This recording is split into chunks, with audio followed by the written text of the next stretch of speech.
So once we decided we wanted to pursue this, he stayed for a week, like I said, here in the city. Um, my place is Brooklyn. When I first moved to New York City, especially when I was younger, and I was, in the agency, I thought Manhattan was where it was at, right?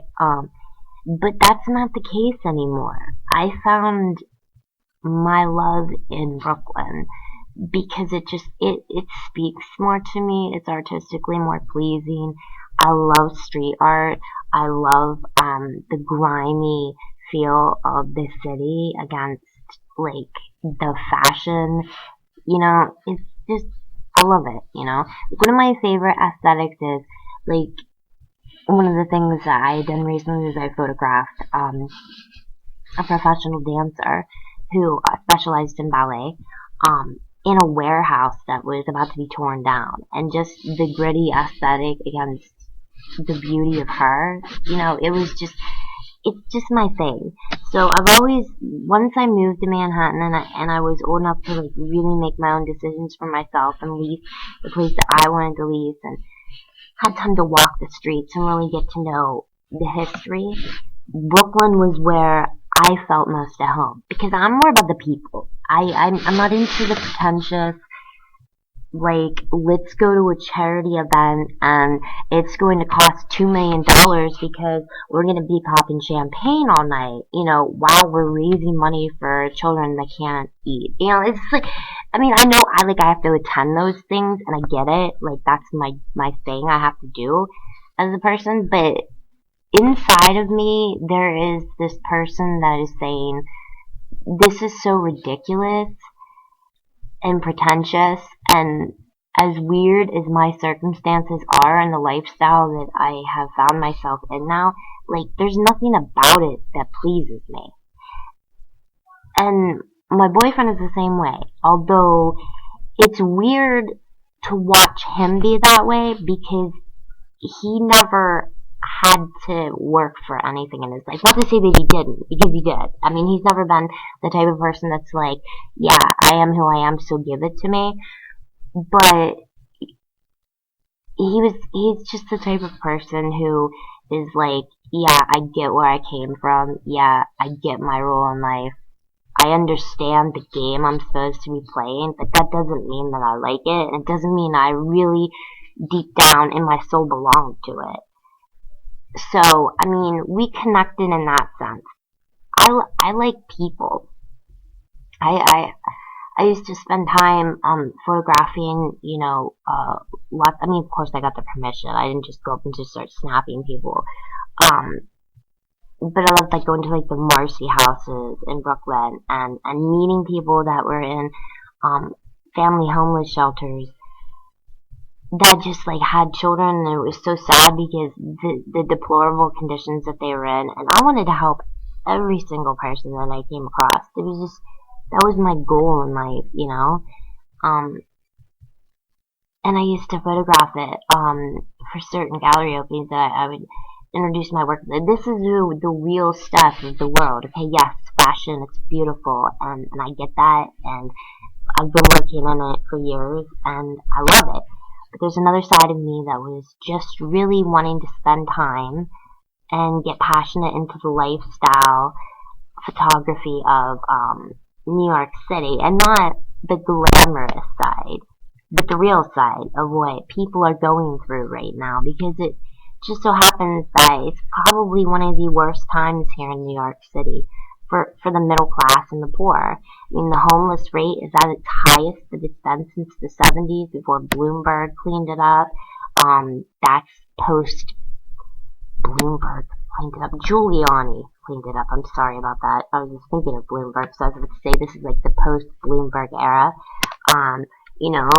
He came in and decided that it was the right thing to do to basically, uphold and give breaks to all his multi-millionaire real estate developers that have come in and bought up warehouses and bought up buildings and turned them into luxury condos which is running all the middle class and everybody else out of the streets because the rental prices are going up to the point where people can't survive. So everybody has to move out of Manhattan. So where are they moving? They're moving to Brooklyn. Then they move to Brooklyn. Everybody moves to Brooklyn. It becomes the hipper spot. All the stores want to start opening there because that's where the people are at.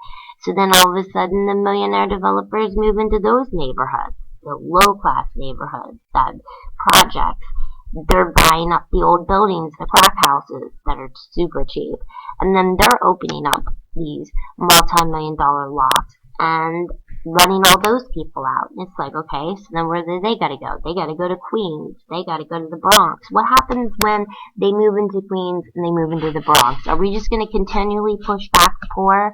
I mean, this really has nothing to do with but it's something I'm so passionate about because I believe in the human condition of the average person.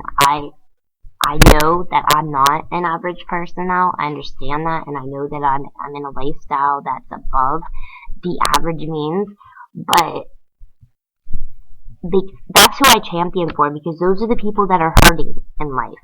Those are the people that every election, in every circumstance of life, by every politician, not just here, but over in the UK, everywhere else, is feeling the burn the worst. And we don't care. Another thing that I'm really bothered by, is the way we treat our veterans. And that's become a really big issue for me because it's been brought to my attention over the past year. And one of the things that really bothered me the most was when the issue of the Syrian refugees came up and Obama was going to sign something to take on, I think it was, 50,000 more? Don't quote me on that, but I think it was around there. And people were just outraged by this. And I'm like thinking, we already take in a certain amount of Syrian refugees a year. There is a crisis right now in which these displaced people who are running for asylum need to find a place to live. Our country is extremely rich. We have the money to take it on. I understand there are other issues in this country. But when people say to me, why are we helping the Syrian refugees when we have veterans and homeless in our country that we should be helping? That is a wonderful argument, and I would 100% agree with that argument. Yes, we should be helping our veterans before anybody else. Yes, we should be helping our own and our homeless before anybody else. But when is that going to happen exactly? Because we've had years and years to do it, and we just haven't. And the only time it's brought up is in situations where it's brought to the attention of the people that we're going to have to help someone other than our own. We don't help our own, and we don't want to help anybody else either. And when we do go to help somebody else, we bring up the fact that we need to help our own. Well, when is that going to happen? That's what I want to know, because we've had years and years to fix this. The only time the military is of any use to this country or abroad is when they're on the battlefield, when they are, out there fighting for their country. Okay? But the moment they come home, that's done. Nobody cares about your health problems. Nobody cares about your financial woes. Nobody cares. And it's not right. I mean, we used them. We screwed their heads up. We gave them all different types of health issues, possible financial issues, just tons of things. And when they need our country the most, when they fought and gave their life up to fight for their country wasn't there for them. Now were they? And that bothers me. It bothers me so bad. And I'll get into more of that later, but I'm going way off track here. Anyway, so one of the things that was kind of weird for me in the very beginning with my boyfriend was the fact that the relationship. I mean, we basically had to make a decision, like, okay, do we want to get to know each other, or do we want the media to get to know us and tell us what each other are about? It is really weird, because he's like, once this goes out, I mean, that's it. there's no going back from that. And you can't change it, and it's never gonna go away. And even like later in life, like things didn't work out, like we don't know. You're still gonna be known for that. This is your thing. So for a while, we need to have that time to get to know each other and spend time together. Because it was really the first time that we had. And I agreed. Like, plus, there's other personal situations in my life that I didn't really want made public, especially not in the beginning, because it just wasn't the right time. So everything was kind of always calculated and controlled. First we didn't make a big deal of it. We just hung out, and we knew how to do it. I mean, these celebrities that go out of their way to whine and complain about the media following them. I'm not saying it doesn't happen to people, because I know it does. I know 100% it does happen, and some people are really horribly harassed by the paparazzi. But then there's other people, okay, that aren't, unless they create that themselves, if you understand what I mean. Like, okay, over in LA, it's a huge paparazzi covered zone. You know where they're gonna hang out. You know they're gonna be on Sunset. You know that they're gonna be, at certain restaurants and certain clubs that are highly, visited by high profile people. You know those places, okay?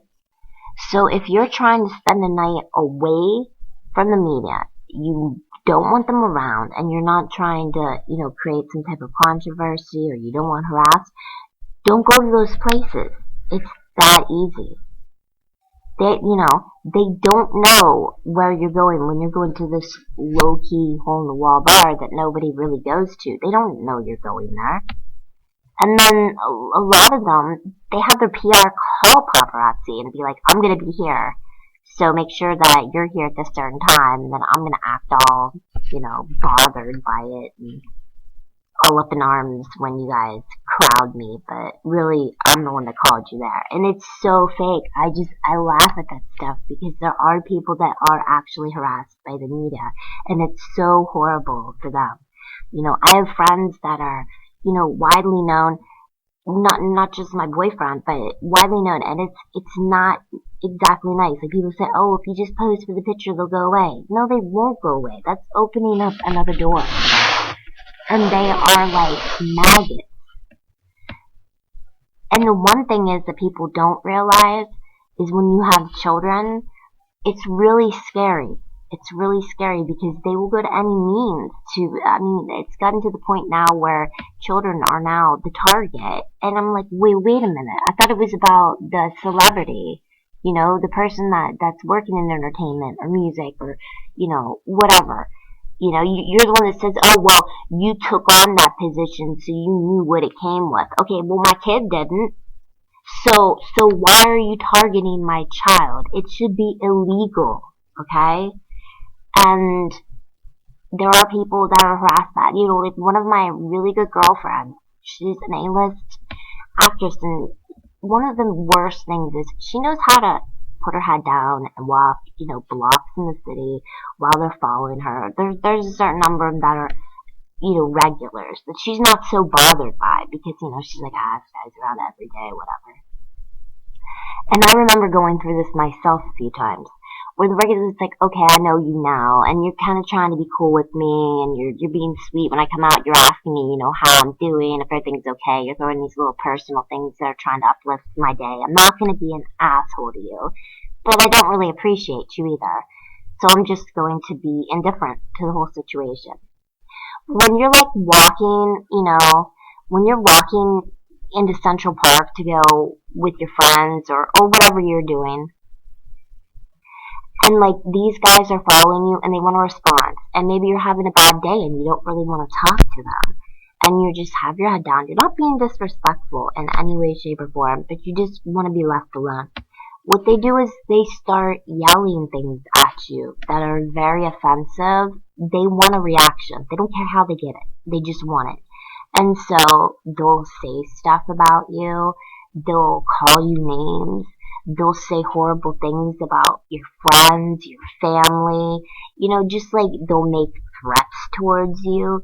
And a lot of these people that work in paparazzi now, they have no credibility whatsoever in anything other than they are just independent photographers. Like, what, you can just go to a camera store, equipment store on the corner and pick up, a Canon 7D and walk out the door, and you can start shooting me, and you can go put them up on the sites, the independent sites where you work as like an independent contractor, and you put up all your photos for the day or whatever of who you shot, and then those media outlets and companies, they go and they buy it from these independent photographers. So it's a self-employed job. You don't have to have credentials. There's no background check. There's no criminal check.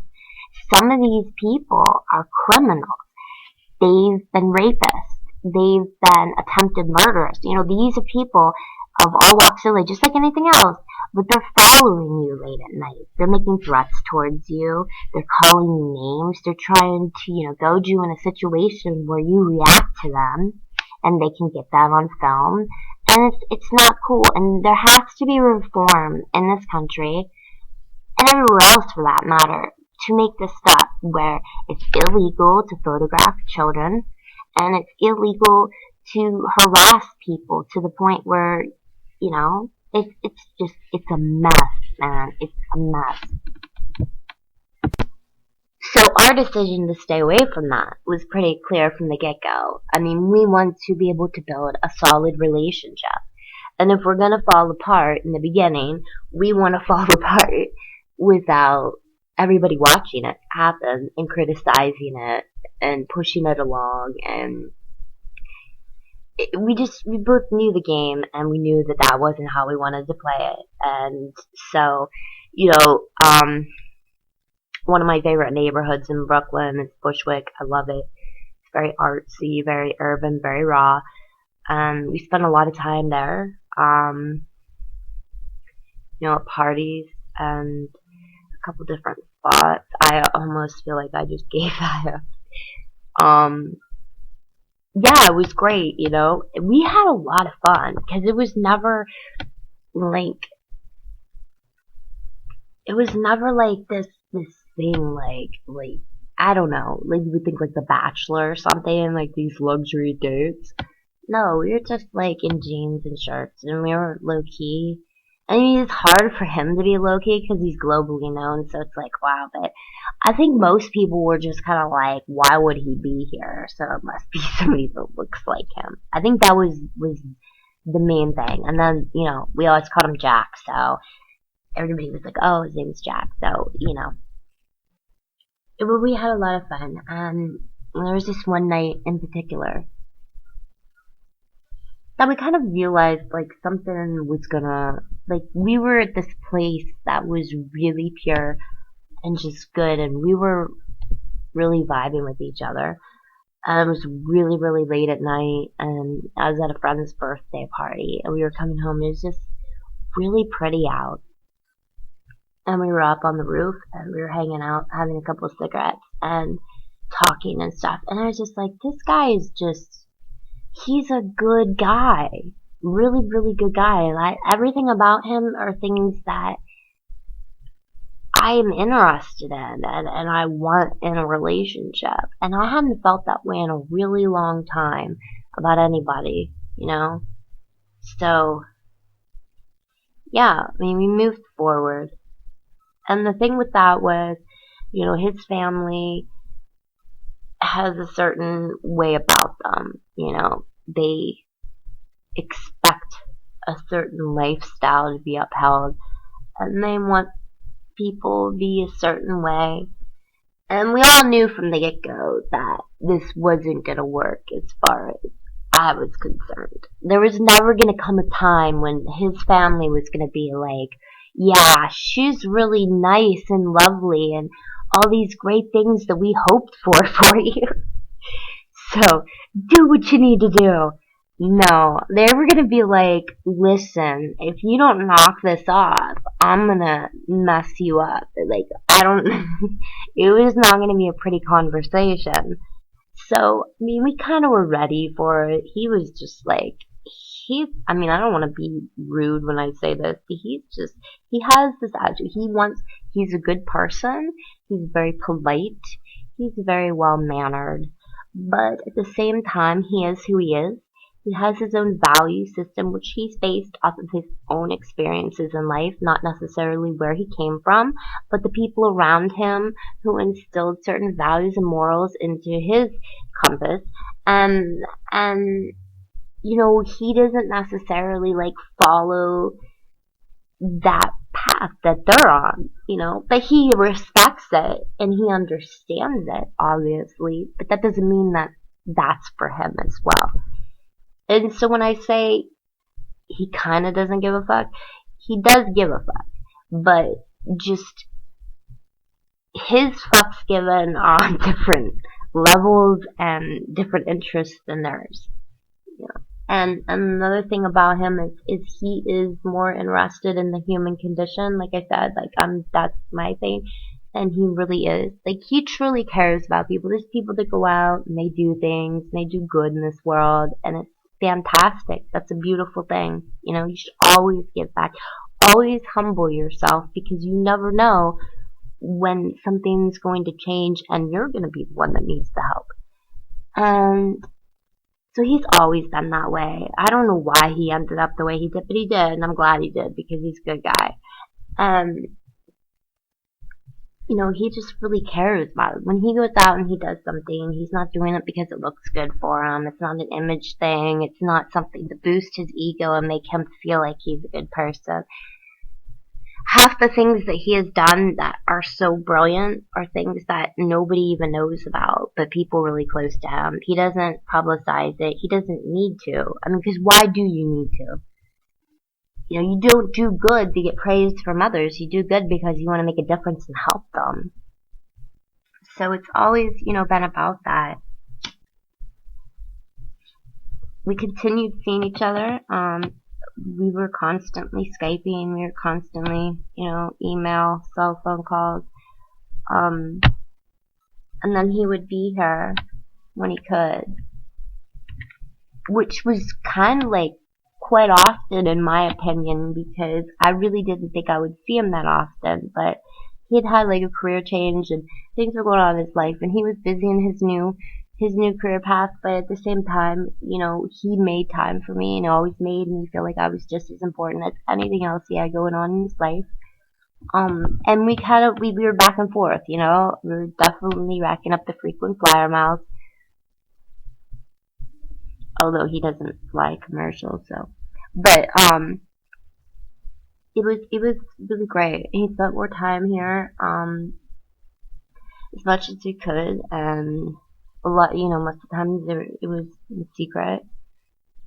And then we became really, really close. There came a point where he realized this was something that he was going to have to discuss with his family because we wanted to pursue this. And I didn't really understand any of it. He hired a public relations department to handle me, which they still are now. I mean, they're trying to like deal with me, just so I would understand, like somebody that understood that lifestyle and could make me understand that lifestyle, and could represent me properly. So it's a great relationship that I have within that. And I feel I've learned a lot from it, really have. There was a couple other people who he introduced me to, who basically, just kind of gave me a background, lifestyle, the traditions, all the things that I really kind of needed to know, so I wasn't like a maniac, because I knew going into it, it's going to be like, okay, yeah, it's just kind of like a white trash American, so And he was like that, and I almost think that's what got him off inside, because he's like, okay, like, I'm badass, and so I want my girl to be badass, and I really went out and picked one of the most opinionated, badass chicks that I could find, and I don't know, I mean, there was times I'd be like, why are we doing this? Like, really, why are we doing this? Like, is there a point to doing this? Not really.